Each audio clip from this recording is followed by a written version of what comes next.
그 영어로요, 졸업이라는 단어가 commencement라고 합니다. 그 뜻이 근데 두 가지가 있어요.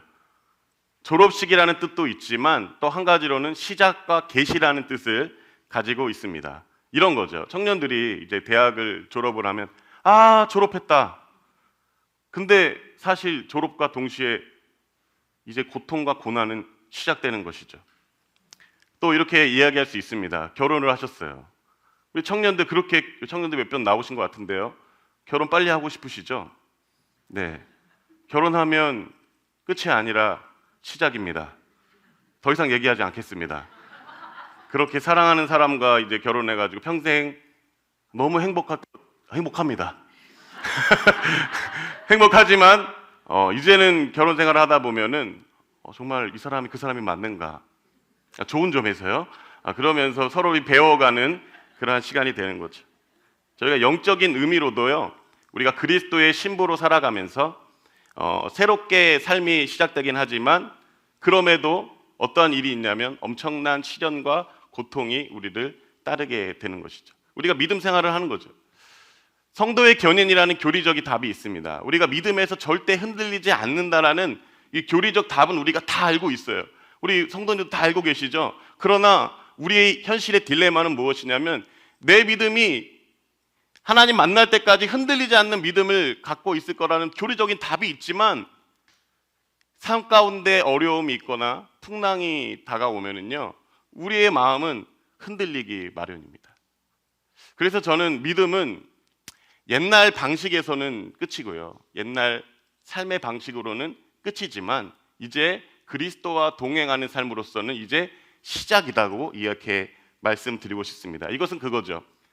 우리가 잘 아시는 대로 already but not yet이죠. 이미 하나님의 나라가 임했지만 아직 임하지 않았기 때문에 아직 긴장된 상태가 우리 안에 남아 있다라는 사실입니다. 오늘 본문에 보면은 예수님이 변화산에서 3명의 제자들과 함께 변화산에 계셨고 또 그곳에서 변형된 모습을 보여주셨습니다. 그러나 그 밑에 이제 마을에서는 어떠한 소동이 이루어졌냐면 귀신 들린 아들을 데리고 이제 아버지가 제자들에게 이제 9명의 제자들에게 나와서 이 아이를 고쳐달라고 이야기했는데 제자들이 능히 이 아이를 고치지 못하는 장면을 오늘 본문에서 우리가 볼 수 있습니다. 사실은 이 제자들은요, 마가복음 6장 7절 13절에 보면은 제자들은 이전에는 예수님 권능을 주셨고 이 제자들은요, 마귀를, 사단을, 귀신을 쫓겨낼 수 있는 그러한 일을 행했습니다. 아마 이 소식이 아버지에게도 전해졌을 것 같아요. 그래서 이 아버지가 이제는 기대감을 가지고 제자들에게 나아갔는데 제자들이 이 귀신을 쫓겨내지 못한 거예요. 능히 이것을 행하지 못하는 것을 보면서 아버지가 굉장한 실망감에 잠겨 있었습니다. 그리고 나서 이제 예수님이 내려오셨어요. 막 마을이 너무나도 시끌벅적한 거예요. 보니까 제자들이 못 고친 거죠. 사람들도 막 난리가 났습니다. 그때 이제 아이를 데리고 와라. 예수님이 아버지에게 말씀하셨어요. 그러니까 아이를 데리고 오니까 이 귀신이 아주 이 아이 안에서 막 난리가 난 겁니다. 그리고 나서 이제 예수님께서 아버지에게 물어봤어요. 언제부터 이렇게 되었던가? 라고 할 때 이때 아버지의 대답입니다. 이 본문은 우리가 너무나도 잘 아는 본문이죠. 자, 우리 마가복음 9장 22절 말씀 우리 한 목소리로 한번 읽어보겠습니다. 시작. 죽이려고 물과 불에 자주 던져던 나이다. 그러나 무엇을 하실 수 있거든 우리를 불쌍히 여기사 도와 주옵소서. 아멘. 저는 이 본문을 읽다 보니까요, 계속 읽다 보니까 물론 예수님이 할 수 있거든이 웬 말이냐라고 예수님이 혼나는 것 같은 뉘앙스는 있었지만 저는 이 본문을 보면 볼 때마다 이 아버지가 전혀 믿음이 없다고는 생각이 들지 않더라고요. 여러분 한번 생각해 보십시오. 우리 자녀가요, 죽을 병에 걸렸는데요, 뭔들 못하겠어요. 이 아이가 낫게 해달라면 뭐든지 할 수 있잖아요. 여러분, 그래서 예수님 앞에 나아가서 묻는 겁니다. 근데 이 묻는 게 저는 무례한 요청으로 보이지 않는 것이죠. 여러분, 우리가요, 기도할 때 딜레마는 무엇인지 아세요? 하나님은 모든 일을 하실 수 있는 능력이 있으신 분입니다. 믿으십니까? 믿으세요? 근데요, 우리가 딜레마는 뭔지 아세요? 그 하나님이 그 능력을 지금 이 순간 나에게 행해 주실까라는 하나님의 그 의도가 궁금한 거잖아요. 여러분, 하나님은 하십니다. 하나님 죽은 자를 살리십니다. 그런데 우리가 궁금한 것은 하나님 오늘 제가 이때 기도할 때 하나님 고쳐주실 겁니까? 라는 의도가 우리는 궁금한 거잖아요. 그러니까 우리는 믿음이 있어도 항상 이 앞에 긴장된 마음을 가지고 있는 것이죠. 여러분, 근데 이거 아세요? 예수님도 이 똑같은 단어를 쓰셨어요. 할 수 있거든. 어디서 쓰신 줄 아세요? 여러분, 예수님이 마태복음 26장 39절 겟세마네 동산에서 이 똑같은 단어를 사용하셨어요. 우리 한번 읽어보실까요? 한번 읽어보시죠. 시작. 얼굴을 땅에 대시고 엎드려 기도하여 이르시되 내 아버지여, 만일 할만하시거든 이 잔을 내게서 지나가게 하옵소서. 그러나 나의 원대로 마시옵고 아버지의 원대로 하옵소서 하시고. 아멘. 만일 할만하시거든, 같은 단어를 사용하고 있습니다. 예수님이 하나님의 능력을 의심한 것은 아닙니다. 예수님은 온전한 100% 하나님 100% 인간이셨기 때문에 예수님도 십자가를 향한 그 사명의 길이 이 인간이 100%였기 때문에 그게 너무나도 예수님도 힘들었던 솔직한 예수님의 고백입니다. 예수님도 그것이 너무나도 힘들었던 거예요. 마가복음 10장 45절에 보면 예수님이 오신 목적이 무엇이냐면 섬김을 받으려 함이 아니라 많은 사람의 대성물로 자신을 주려 합니다. 그 예수님의 목적입니다. 예수님의 오신 목적이 무엇이냐면 우리의 죄를 해결하기 위해서 오신 거예요. 예수님이 태어날 때부터 본인의 사명이 있었던 겁니다. 근데 예수님이 이제 그 십자가를 앞두고 예수님도 이 십자가의 이것이 너무나도 힘들었던 거예요. 예수는 역사다 책에서 보니까 예수님이 혈안증이라고 그러더라고요. 이게 땀이 피하고 섞여 나오는 것은 엄청난 스트레스를 받았을 때 나오는 현상이라고 합니다. 여러분, 예수님이 혈안증이 걸린 것처럼 혈안증이라고 하는 거예요. 예수님도 그 십자가의 길이 너무나도 고통스러웠던 겁니다. 그래서 이 본문의 아버지의 우리가 마음을 한번 생각해 보면은 무엇을 하실 수 있거든, 이 말은 당신은 할 수 있습니까? 라는 능력의 의심보다 의도를 물어보는 것 같아요. 이 언어를 찾아보니까요, 이런 의도도 있더라고요. 원하시면, 아닌 두 번째 뜻이 원하시면이더라고요. 원하시면. 이러한 말을 가지고 이러한 마음으로 주님 앞에 나아간 거죠. 이때 예수님의 대답이 있습니다. 자, 우리 예수님의 대답 9장 23절 말씀 우리 함께 읽어보겠습니다. 시작. 할 수 있거든이 무슨 말이냐? 믿는 자에게는 능히 하지 못할 일이 없느니라 하시니. 아멘. 이 말씀을 가지고 이제 오래된 주석가인데 크랜필드라는 분은 세 가지의 답을 주었어요. 자, 우리 오늘 좀 가까이 계시니까요, 한번 지금 잠시 시간을 드릴 테니까 몇 번인 것 같으세요? 오늘 이 23절에 믿는 자에게 능히 하지 못할 일이 없다라고 할 때, 첫 번째가요, 믿음을 가진 사람은 못할 것이 없다. 자, 2번, 믿음을 가진 사람을 위해서는 못해줄 일이 없다. 자, 3번, 믿음을 가진 사람에게는 불가능한 것이 없다. 자, 우리 성도님들 1번 한번 손 들어보세요. 네, 아무도 반응 없으시네요. 자, 2번 한번 손 들어보세요. 2번. 자, 3번 한번 손 들어보세요. 다들 눈치가 조금 빠르신데요. 그 에드먼드 클라운이라는 그리스도 중심적 설교를 가르치시는 그 목사님이 설교자들한테 이렇게 질문했대요. 당신의 설교가 이슬람 이맘의 설교하고 다른 점이 무엇입니까? 라는 질문을 한다는 거예요. 이슬람 이맘의 설교하고 자신의 다른 점이 무엇이냐고 물을 때 다시 한번 띄워주세요. 자, 1번, 2번은요. 1번, 2번은 어떠한 다른 종교의 신을 넣어도 어색하지 않다는 거죠. 어떠한 다른 신을 넣어도 우리 그분도 그렇게 한다라는 거예요. 그러면 정말 그 예수님이, 저는 이제 3번이 답이라고 생각을 합니다. 3번이 답이라고 생각하는데 이 주석가도 3번이 답이라고 얘기를 해요. 믿음을 가진 사람에게는 불가능한 것이 없다. 근데 예수님께서, 자, 내려주셔도 됩니다. 우리가 딜레마를 지금 이야기하고 있는 거예요. 예수님께서 그런데 모든 병자를 고쳐주시나요? 여러분, 우리가 성경을 볼 때 예수님이 모든 병자를 고쳐주셨습니까? 여러분, 예수님이 고쳐주신 병자도 있고 고쳐주지 않은 병자도 있다라는 거예요. 그리고 더 궁금한 것은 지금 이 병자를 살려줬다고 얘기해도 이 병자가 지금 살아있나요? 이 귀신들이 아직 지금 살아있나요? 다시 죽었어요. 그렇다면 예수님께서 정말 궁극적으로 우리 예수님만이 믿는 자에게 능히 할 수 있는 것은 무엇인가? 저는 이렇게 생각합니다. 우리 죽음에 대한 문제를 해결하러 오셨다라는 겁니다. 우리의 진짜 문제는 이 죄인 거예요. 이 죄로 인한 이 사망의 문제를 해결하시려고 예수 그리스도가 오신 분임을 믿으시기를 바랍니다. 할렐루야. 여러분, 요한복음에 7가지 기적이 있어요. 첫 번째로는 가나의 혼인잔치고, 두 번째는 왕의 신하의 아들을 고치시고요, 그 다음에 38년 된 병자를 고칩니다. 그 다음에 오병이어의 기적을 하세요. 그 다음에 예수님께서 무리를 걸으십니다. 그 다음에 소경을 고치세요. 그 다음에 예수님이 나사로를 살렸어요.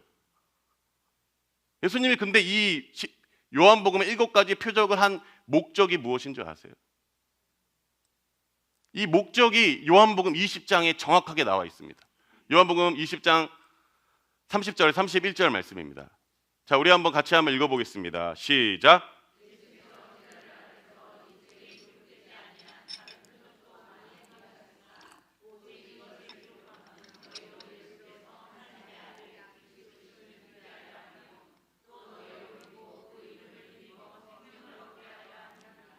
아멘. 여러분, 이 표적을 보여주신 목적이 무엇이냐면, 어떠한 자들에게는 기적을 행하지 않았지만 이 표적을 보여주신 목적이 뭐냐면 예수님이 어떤 분인가라는 것을 보여주고 있는 거예요. 다 고쳐주지 않을 수도 있습니다. 근데 예수님이 이 기적을 행하면서 보여주신 건 뭐냐면 내가 하나님의 아들임을 보여주고 있는 거죠. 그래서 예수님은 이것을 가지고 이 표적을 보여주신 목적이 무엇이냐면, 우리 20장 30절 다시 보시면 너희로 예수께서 하나님의 아들 그리스도이심을 뭐라고요? 믿게 하려 함이요. 그 다음 보세요. 뒤에 같이 다시 읽어볼까요? 또 너희로, 시작. 또 너희로 믿고 그 믿음을 힘입어 생명을 얻게 하려. 할렐루야. 여러분, 이게 영원한 생명을 주시는 거예요. 여러분, 예수 그리스도를 믿는 자들에게 우리가 현실에서 병을 고쳐지는 것도 하나님의 사랑이지만 정말 찐 사랑은 뭔지 아세요? 우리에게 영원한 생명을 주시는 게 예수 그리스도의 찐 사랑입니다. 할렐루야. 여러분, 영원한 생명을 주시는 게 그게 찐 사랑인 거예요.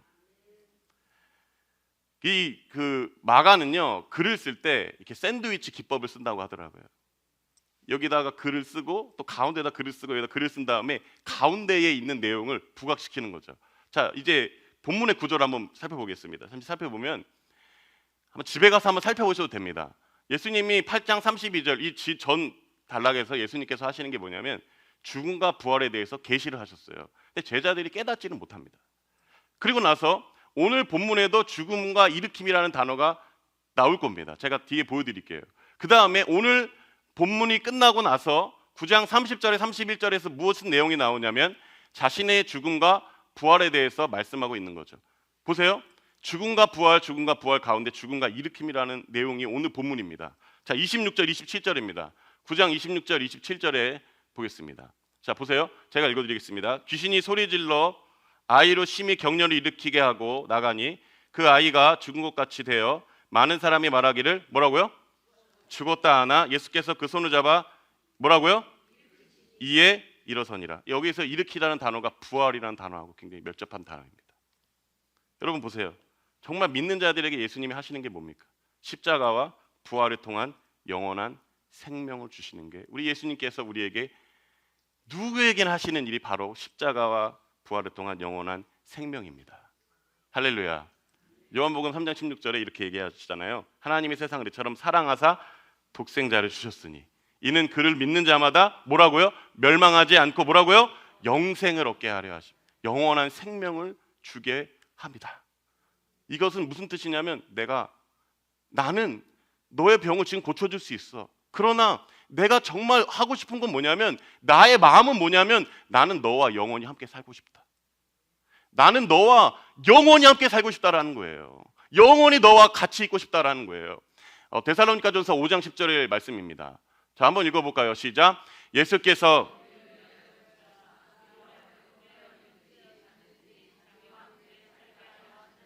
할렐루야. 여러분, 이게 이제 예수 그리스도의 찐사랑입니다. 그런데요, 우리는 이걸 다 알아요. 우리 영원한 생명을 누리는 것을 다 알고 있습니다. 우리는 답을 다 알고 있어요. 그러나 우리의 삶의 현장에서 정말 우리의 삶의 현장에서 어려운 일이 닥쳤을 때 그러나 우리는 어때요? 다 알고 있어요. 성도의 견인이고 우리가 구원받을 것을 알고 있습니다. 그러나 삶의 어려움이 닥칠 때는 누구나 다 그 풍랑 앞에 마음이 흔들리고 넘어지고 믿음 없는 우리의 모습을 보여지게 되는 거예요. 저는 그래서 오늘 9장 24절 말씀에 이 아버지의 고백, 그 아이의 아버지가 소리질러 이르되 내가 믿나이다. 나의 믿음 없는 것을 도와주소서. 여러분, 이것은요 우리 그리스도인들이 날마다 고백해야 되는, 저는 고백인 줄 믿습니다. 이 고백은요 예수 그리스도를 정말 붙들고 싶고 정말 예수 그리스도를 믿고 싶고 예수 그리스도 떠나지 않겠다라는 몸부림의 고백인 것을 저는 오늘 말씀을 준비하면서 느끼게 되었습니다. 이 영어 성경으로 보면 이렇게 돼 있어요. I believe, help my unbelief. 여러분, 이거는 말이 안 되는 얘기예요. 내가 믿는데 나의 믿음 없는 것을 도와달래요. 그러면 믿는 거예요, 안 믿는 거예요? 그럼 믿었다 안 믿었다 하는 거예요. 어쩔 때는 믿는 것 같고 어쩔 때는 안 믿는 것 같고. 그럼 이건 믿는 겁니까, 안 믿는 겁니까? 안 믿는 건가요? 우리 성도님들은 뭐 바람이 불어도 전혀 요동치 않으세요? 저는 바람 불어도 요동치더라고요. 저 누군가 저한테 뭐라고 해도 상처받아가지고. 여러분, 이 믿음 없음과 믿음 없는 이것은 모든 신자에게 나타나는 현상입니다. 제가 그 전에 있는 교회에서요 청년부를 맡고 있다가 정말 재밌게 성년부를 하고 있다가 담임 목사님이 중등부로 가라 딱 그러시더라고요. 여러분, 그 중등부는요 김정은도 무서워하는 중이잖아요. 그 김정은도 무서워하는 중인데 그 가라고 하시는 거예요. 이제 가려고 하고 이제 마음을 준비하고 있는데 마음 준비가 안 되는 거죠. 안 되는데 아버지가 선교를 다녀오셨어요. 저희 아버지가. 근데 아버지가 몸살이 나셨다 그러는 거예요, 계속. 근데 저희 아버지 특징이 병원을 잘 안 가십니다. 참는 스타일이세요. 그래가지고 아버지가 몸살이 났다 그랬는데 아버지가 그 수협에 들이시다가 너무 막 땀을 막 삐질삐질 흘리시다가 아침에 일어나셨는데 이게 너무 몸이 탁 쳐져가지고 어머니가 이거 안 되겠다 싶어가지고 병원에 갔어요. 병원에 갔죠. 병원에 갔는데 아버지가 말라리아 모기에 물리셨다는 거예요. 근데 이제 어머니가 아버지하고 인사를 했대요. 병원에 갈게. 이제 어머니가 인사를 하고 나왔어요. 그때까지만 아버지 의식이 있으셨거든요. 그러고 나서 이제 나왔어요. 어머니가 나오셔서 이제 저도 이제 이 얘기 듣고서 아, 그랬구나, 말라리아 모기. 저는 잘 몰랐거든요. 뭐 그런가 보다 그랬어요. 그러고 나서 이제 청년들하고 마지막 이제 송별을 하면서 아유, 저희 아버지가 말라리아 모기 물렸대요. 낫겠죠 뭐 이랬어요. 진짜 정말 그랬거든요. 근데 그 다음날 뭔가 분위기가 있잖아요. 그거 아시죠? 뭔가 그 분위기가 이상한 느낌 있죠. 그 다음날 어머니한테 그냥 전화를 하고 싶었는데 전화를 했는데 어머니 전화 안 받은 분이, 저희 어머니가 전화 안 받으실 분이 아니거든요. 그 어머니한테 전화를 했더니 어머니가 전화 안 받고 장로님이 받더라고요. 그 왜 그러냐고 그랬더니 지금 아버지가 의식을 잃었대요. 그 어머니가 다음 날이면 괜찮을 것 같았는데 어머니가 병원에 갔더니 아버지가 의식을 잃고 계시죠. 그 보니까 말라리아 중에서도요 제일 센 말라리아였다는 거예요. 열대의 말라리아였고 이미 늦었다라는 거예요. 이미 늦었어요. 너무 늦게 오신 거예요. 그러니까 열이 나면 발이 갔어야 되는데 이거 아버지는 몸살인지 알고 계속 견디다가 거의 끄트머리쯤에 간 거예요. 그리고 녹음 파일을 저에게 보내주더라고요. 의사가 얘기했어요. 늦었습니다. 이제 이게 60% 아니면 70%면은 이제 힘듭니다. 여러분, 제가 이 얘기를 들었는데요. 제가 사실 목회자지만 저희 아버지도 목사님이시거든요. 민낯이 드러나는 거죠. 저는 사실 하나님을 믿는다고 얘기했지만 사실 제 뒤에 있는 저희 아버지를 백으로 저는 믿고 있었던 거죠. 근데 아버지가 그렇게 가시면은 저는 고아가 되는 것 같았어요. 앞으로 제 목회 어떻게 해야 하는지 아버지 좀 도와주셨는데 이제 내가 어떻게 해야 되는지 여러분 민낯이 다 드러나고요. 여러분 이 믿음 없음이 다 드러나는데요. 여러분 기도가 안 나오더라고요. 기도 안 나와요. 그 상황에서는요 이 기도가 안 나오더라고요. 그러니까 풍랑과 풍파가 들어올 때요 여러분 흔들리는 게 이 믿음의 삶. 믿는 자도요 그 어려움이 있을 땐 말문이 탁 막히는 거예요. 여기 신앙의 연수가 높으신 뭐 우리 순장님들도요 본인이 아픔 당하시면은 기도가 안 나올 때가 있어요. 여러분 그게 우리의 모습이죠. 예수님이요 제자들하고 거라사 지방으로 배를 타고 갑니다. 가는데 풍랑이 불어요. 풍랑이 부니까 제자들이 난리가 난 거예요. 렘브란트의 그림을 보면 어떤 제자는 막 토를 하고 있고요. 어떤 제자는 막 어떻게든 막 버티려고 할 거예요. 어떤 제자는 그냥 포기하고 있고 어떤 제자는 주님 앞에 이렇게 앉아 있어요. 한번 찾아보세요. 설교가 길어질까 봐 못 드리고요. 그런데 예수님이 이제 이렇게 얘기합니다. 예수님께 이렇게 얘기하는 거예요. 마가복음 4장 37절, 38절인데, 자, 38절입니다. 38절 여러분 한번 같이 읽어주시겠습니까? 한번 읽어주세요. 시작. 제자들이 깨우며 이르되 선생님이여 우리가 죽게 된 것을 돌보지 아니하시나이까. 여러분 너무 무섭잖아요. 그래서 예수님께 왜 우리가 죽게 된 것을 돌보지 아니하시나이까 이야기합니다. 그러니까 예수님께서 이제 일어나셔서 4장 39절 40절에 보면은 제가 읽어드리겠습니다. 예수께서 깨어 바람을 꾸짖으시며 바다도로 이르시되 잠잠하라 고요하라 하시니 바람이 그치고 아주 잔잔해지더라. 40절 말씀에 이에 제자들에게 이르시되 어찌하여 이렇게 무서워하느냐 너희가 어찌 믿음이 없느냐 하시니. 누가복음에 보면 믿음이 어디 있냐 이렇게 얘기하거든요. 근데 여러분 제가 질문 한번 또 드릴게요. 가까이 계시니까요. 그럼 어떤 게 믿음이 있는 거예요? 여러분들 풍랑이 부는데, 자, 문제 또 있습니다. 보여주세요. 자, 여러분 어떤 게 믿음이 있는 건지, 자, 답을 한번 속으로 해주세요. 자, 1번 예수님과 같이 물을 맞으며 누워 있는 거예요. 아, 맞잖아요.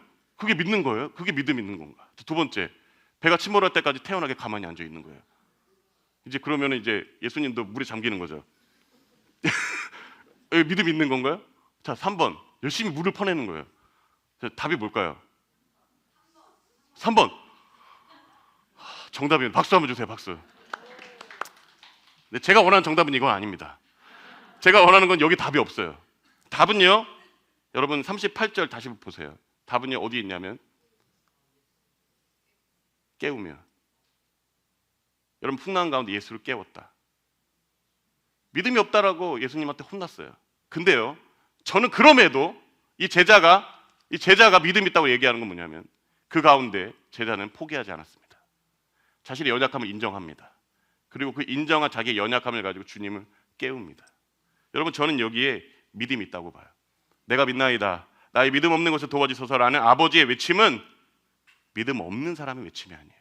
정말 내가 믿음으로 살고 싶기 때문에 상황과 환경이 흔들려도 주님을 붙들겠다는 그런 믿음의 고백입니다. 루터가 이 아버지를 보고 이 아버지는 죄인인과 동시에 의인이라 그랬어요. 조엘 마커스는 이렇게 얘기하더라고요. 저는 이게 정확한 주석이라고 생각합니다. 여러분 한번 이 주석 한번 읽어주시겠어요? 자, 읽어주실까요? 시작.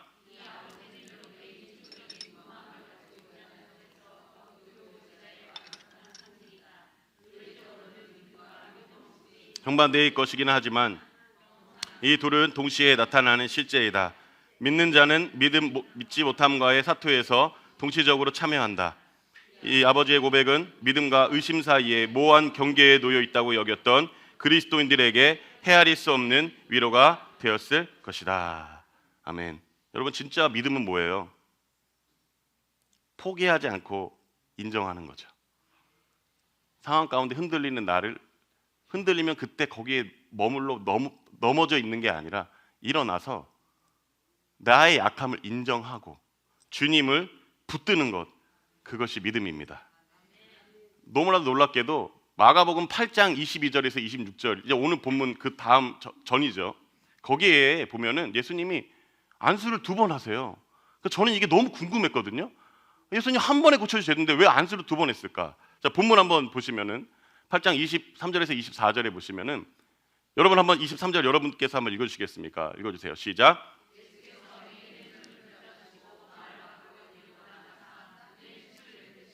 그에게 안수하시고, 자, 무엇이 보이느냐? 예수님께서 침을 뱉었어요. 그 다음에 안수했어요. 첫 번째 안수입니다. 그러니까 이제 이 사람의 이야기가 보세요. 쳐다보며 이르시되 사람들이 보이지만 나무 같은 것들이 보이나이다, 이런 거죠. 이게 뭐 무슨 의미인지 잘 모르시겠죠. 근데 이게 로이드 존스 목사님이 이것을 보고서 이 사람은 자기의 상태에 대해서 너무나도 정확했다라는 거죠. 여러분 이 맹인이요, 보였다가 맹인 원래 안 보였기 때문에 이게 봤을 때 이게 뭐 흐릿하고 뭐가 잘 보이는지 모르겠죠. 어떻게든 이걸 환히 보이는 걸 수도 있지만 이 사람은 너무 솔직했어요. 아직 그냥 나무 같은 것들이 보인다고. 근데 이게 너무나도 솔직한 거죠. 우리가요 애써 괜찮은 척을 너무 많이 하거든요. 보이는 척 많이 하잖아요. 우리가 영적으로 사실 이렇게 나무 같은 것들 선명하게 안 보일 때도 믿음을 감추려고 하죠. 보이는 척 많이 하죠. 근데 이 본문에서 정확한 이 진단은 뭐냐면, 이 맹인이 고쳐진 진단은 뭐냐면 자기의 상태에 대해서 너무나도 솔직했다라는 거죠. 여러분, 우리가 주님 앞에는요 솔직해야 됩니다. 안 보이면 안 보인다고 이야기해야 되는 거예요. 힘들면 힘들다고 이야기해야 되는 겁니다. 이 사람의 이 정지성이 이 사람 회복되어지는 은혜를 경험하게 되는 거죠. 제자들이 물어요. 예수님, 어떻게 해서 우리는 못 고쳤는데 예수님 어떻게 귀신을 쫓겨내셨습니까? 라고 할 때 예수님의 대답입니다. 자, 마가복음 9장 29절 말씀 읽어보겠습니다. 시작. 기도 외에 이런 종류가 나갈 수 없느니라 하시니라. 아멘. 자, 기도 외에 예수님 고쳐주셨죠. 할렐루야. 근데 여기 본문을 잘 보시면 예수님은 기도 안 했습니다. 본문 한번 보세요. 나중에 집에 가셔서 예수님 기도 안 했어요. 예수님 변화산에서는 기도하셨는데 여기서 기도 안 했어요. 그럼 기도가 어디 있나 찾아봤어요. 하나 있더라고요. 9장 24절. 여러분 9장 24절 다시 보세요. 자, 보세요. 자, 다시 한번 읽어볼까요? 시작. 내가 믿나이다. 아멘. 여러분, 저는 이게 기도라고 생각해요. 우리가 드려야 되는 기도가 돼야 되는 줄 믿습니다. 베드로의 기도도 한번 볼까요? 마태복음 14장 30절입니다. 바람을 보고 무서워 빠지는데 믿음 있었죠? 믿음 있음입니다. 근데 다시 믿음 없음이에요. 무리를 걷고 있는데 믿음 있음, 믿음 없음입니다. 물에 빠졌어요. 근데 저는 베드로의 모습을 보세요. 소리질러 이르되 주여 나를 구원하소서. 기도죠. 여러분, 이건 우리가 이거는 이 구절 안에 우리의 삶의 여정이 보여 있습니다. 믿음 있는 모습 보이지만 믿음 없는 모습이 보이면서 동시에 우리는 넘어지려고 할 때 다시 붙드는 거죠. 주여 나를 구원하여 주시옵소서. 그러니까 예수님께서 손내밀어 잡아주시고 이렇게 말씀하시죠. 믿음이 작은 자야. 여러분, 우리는 예수님이 믿음이 작다고 이야기할지라도 혼날지라도 뻔뻔하게 주님을 잡아야 되는 줄 믿습니다. 무서워하지 마세요. 혼나면 어때요?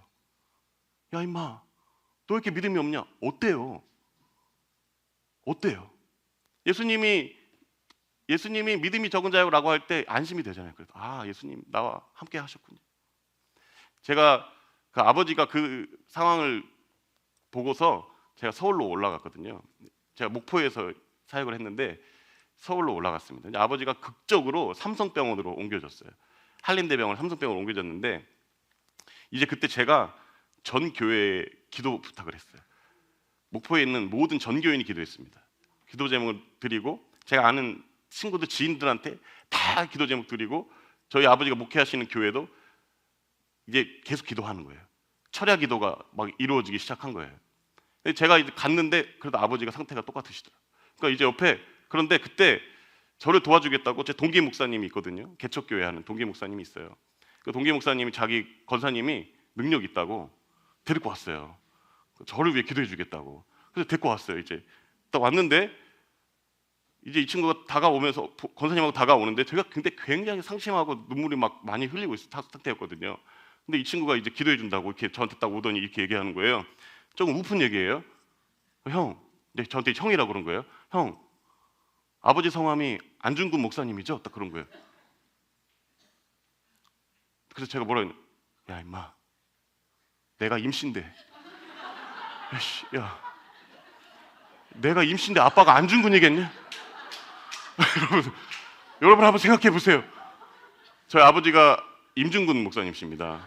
근데 그 심각한 상황에 형, 아버지가 안중근 목사님이세요 그러시는 거예요. 그래서 제가 여러분 그 상황에 웃음이 나왔어요. 근데 웃기더라고요. 진짜 웃기더라고요. 근데 그럼 제가 목을 사실 때렸습니다. 지금 권사님도 계시는데 담임 목사기 하지만 야 임마 그러면서 제가 목을 때리긴 때렸는데, 그러면서 그 상황이 그렇게 기도하고 기도를 받는데 상황이 똑같았어요. 근데 제가 마음이 딱 어떤 마음이 들었냐면, 여러분 그 여리고성 도는 거 이거 뭐 사실은 되겠어? 이 마음 들잖아요 사실. 근데 제가 병원에 이제 여리고성 도는 마음으로 7바퀴를 제가 막 돌면서 기도하고, 이제 다음날 제가 중등부 데뷔 무대를 해야 되거든요. 데뷔 설교를 해야 돼요. 그래서 어쩔 수 없이 내려갔어요.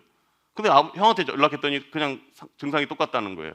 그런데 이제 설교 준비를 해야 되잖아요. 못했어요. 계속 데뷔 무대를 해야 되는데, 근데 설교 준비하고 책상에 딱 앉았는데 여러분 너무 신기해요. 설교 준비가 그냥 되는 거예요. 첫 설교인데 막 설교 준비가 돼요. 그리고 마음에 막 평안함이 막 쫙 찾아오는 거예요. 그리고 이제 설교하기 이제 10분 전에 딱 카톡이 딱 온 거죠.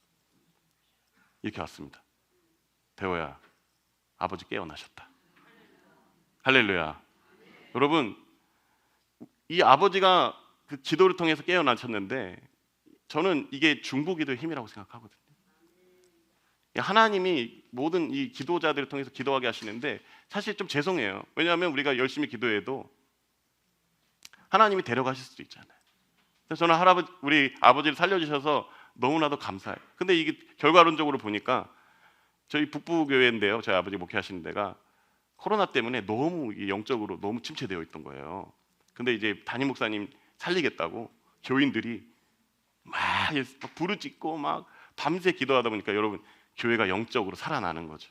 저도 기도에 대해서 사실 이 간증이란 것을 좀 하고 싶었는데 하나님이 그 사건을 통해서 하나님의 살아계심을 저에게 생생하게 보여주시더라고요.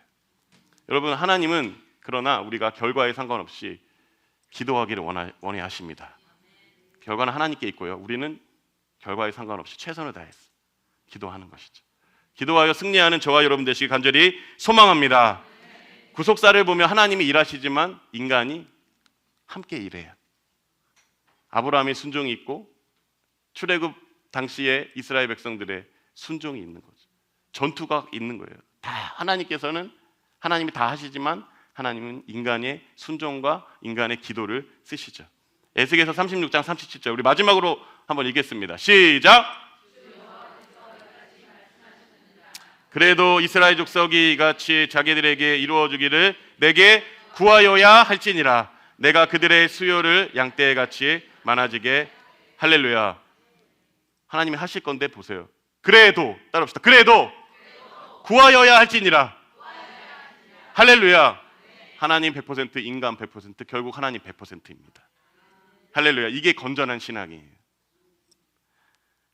우리 하나님이 주무실 때가 있는 것 같죠.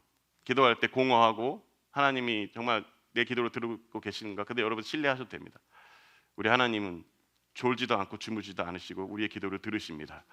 쉬지 말고 기도하라 하시잖아요. 데살로니가 전서에서. 여러분 이거는요, 맨날 기도하고 살라는 의미보다 저는 그렇게 생각해요.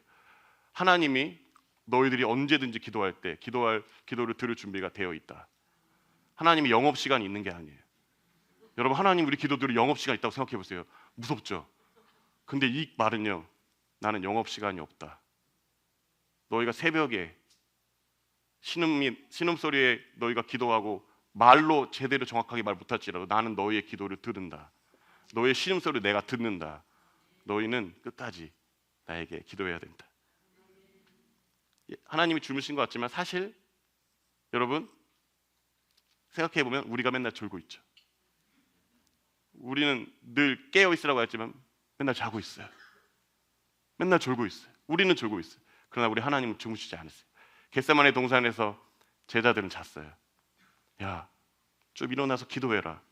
근데 제자들은 잤습니다. 근데 예수님은 깨어서 기도하셨습니다. 예수님은요, 지금도 우리를 위해 기도하고 계십니다. 로마서 8장 34절 누가 정죄하리요? 죽으실 뿐만 아니라 다시 살아나시는 이는 그리스도 예수시니 그가 하나님 우편에 계신 자여 우리를 위하여 간구하시는 자신. 지금도 기도하고 계세요. 할렐루야. 우리는 그래서 주님 만나는 그날까지 모든 눈물과 애통과 고통이 없는 그날을 바라보면서 이 현실에서 충분히 우세요. 시편의 기도가 다 그 기도입니다. 여러분 우세요. 여러분 그거 아십니까? 예수님이 시편 22편을 십자가에서 읊으셨어요.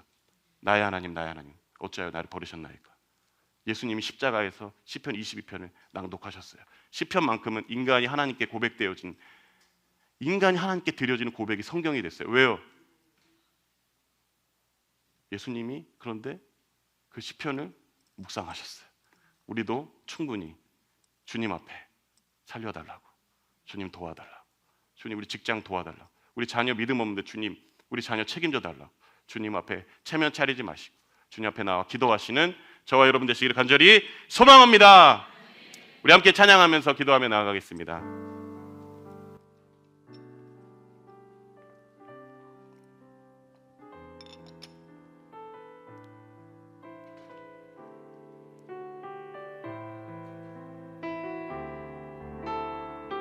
주님 제 마음이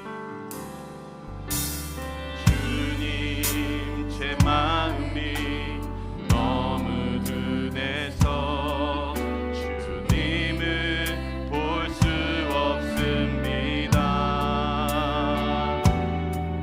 이 땅에 속하여 이 땅만 보다가 주님 손을 놓쳤습니다. 나는 나그네로 왔는데 왜 주저앉게 되었나.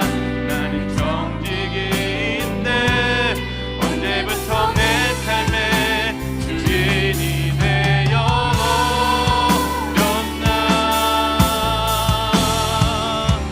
믿음이 없이는 기쁘시게 못하나니 고된 수고도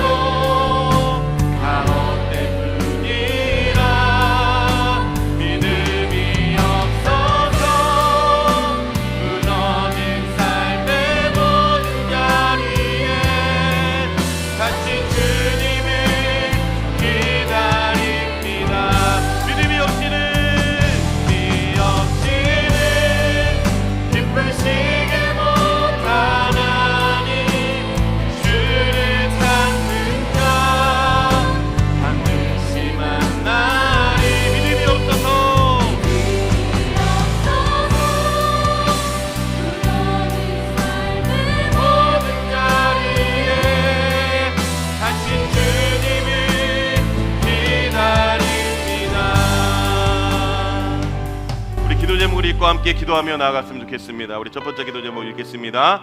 주님 앞에 체면 차리지 않게 하시고 애써 괜찮은 척 하지 않게 하시고 있는 그들의 모습으로 주님 앞에 나아가게 하소서. 아멘. 믿음 있음과 믿음 없음 두 믿음이 공존하는 연약한 우리를 불쌍히 여기시고 믿음이 작은 자라 할지라도 주님을 붙드는 우리 모두가 되게 하여 주옵소서. 아멘. 우리와 영원히 함께 사시기를 원하시는 하나님의 초청에 응하게 하시고 하나님의 찐사랑을 깨달아 영원한 생명을 누리고 나누는 예수의 제자 되게 하여 주옵소서. 아멘. 우리 주여 한번 부르짖고 우리 기도 제목을 가지고 기도하며 나아가겠습니다. 주여